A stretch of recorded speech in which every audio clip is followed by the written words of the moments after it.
నమస్తే అండి అందరికీ. ఈ వీడియోలో మనం సూర్య నమస్కారాలు ఎలా చేయాలో చూద్దాం.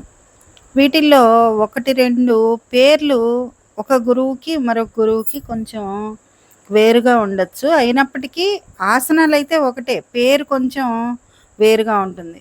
ఉదాహరణకి పాదహస్తాసనం అని ఒక గురువుగారు చెప్తే, మరొకరు హస్తపాదాసన్ అని చెప్తారనమాట. అట్లా చిన్న చిన్నవి కొందరు సాష్టాంగ నమస్కారం అంటే, కొందరు అష్టాంగ నమస్కారం. ఇట్లాగా కొంచెం పేర్లలో తేడా ఉంటుంది. అయితే ఆసనాలైతే ఇంచుమించుగా ఒకటేనండి. కాబట్టి మీరు ఏ గురువు గారిని, ఏ యోగా ఎక్స్‌పర్ట్‌ని మీరు ఫాలో అయినా సరే ఇబ్బందేమీ లేదు. మనం చూపించబోయే ఈ 12 ఆసనాలు మీరు ప్రాక్టీస్ చేస్తే మీకు ఉత్తమ ఫలితాలు ఉంటాయండి. చాలా ప్రభావవంతంగా పనిచేస్తాయి ఈ సూర్య నమస్కారాలు. మీరు అనేక రకాల ఆసనాలు చూసుంటారు. అవన్నీ మేము చెయ్యాలా అని డౌట్ ఉండి, లేదా అంత సమయం మాకు లేదనుకునేవారు ఈ సూర్య నమస్కారాలు బాగా ప్రాక్టీస్ చేసి కొంచెం కొంచెంగా అవే ఆసనాల్ని అంటే సూర్య నమస్కారాలనే మీరు సంఖ్య పెంచుకుంటూ వెళ్ళండి. అలా 108 వరకు రౌండ్స్ చేయొచ్చండి.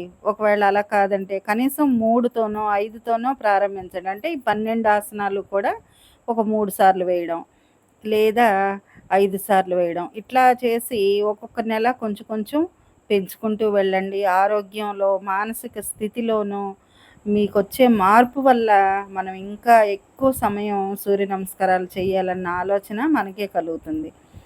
అలాగే ఆరోగ్యం విషయంలో కూడా చాలా మెరుగైన ఫలితాలని మనం చూడగలుగుతాం.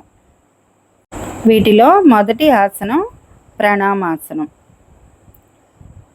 రెండవది హస్త ఉత్తానాసనం,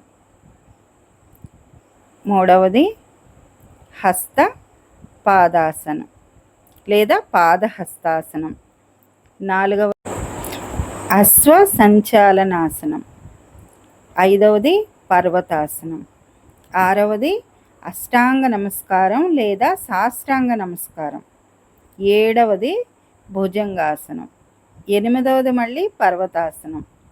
వెనక్కి రావాలన్నమాట. ఇక్కడ నుండి మళ్ళీ ఆసనాలు వెనక్కి వస్తాయి.